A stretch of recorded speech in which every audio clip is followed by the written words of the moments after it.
je voudrais vous parler des langues, la tactique des langues. Quelle langue choisir sur LinkedIn?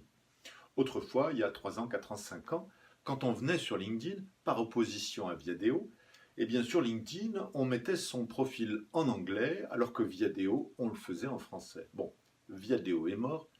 Vos profils ont gardé ces traces désuètes d'anglicisme dans un profil où vous avez fini par vous exprimer en français. Mais aujourd'hui, vous êtes en général avec un profil dont la langue de référence est le français, qui comprend des mots en anglais. Et en fait, ça ne sert à rien. Ça ne sert à rien parce que une partie importante aujourd'hui des gens qui peuvent vouloir visiter votre réseau pour vous proposer un job sont des gens dont le profil ne sera pas en français.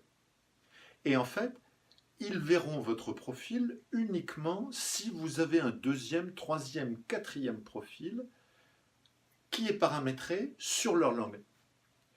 Ça veut dire que, en clair, si vous cherchez un job de manager de transition pour la filiale française d'une boîte allemande, il est probable que ce sera un chasseur de tête germanophone qui fera la recherche et il ne verra le profil du manager de transition que si celui-ci a eu le bon goût de faire une version de son profil en langue allemande.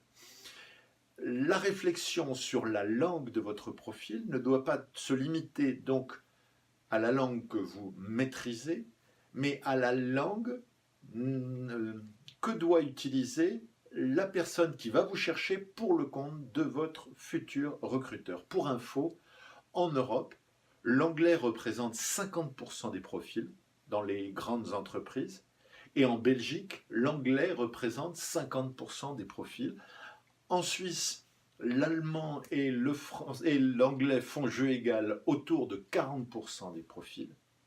Au Canada, l'anglais représente 90% des profils, alors que seul le rapport de population francophone-anglophone, c'est 30-70. Mais le rapport des langues de profil, c'est 10-90. Donc, élaborer une stratégie linguistique qui soit liée à l'identité de la personne qui vous cherche et pas tellement à la nature des langues que vous maîtrisez à l'écrit et à l'oral.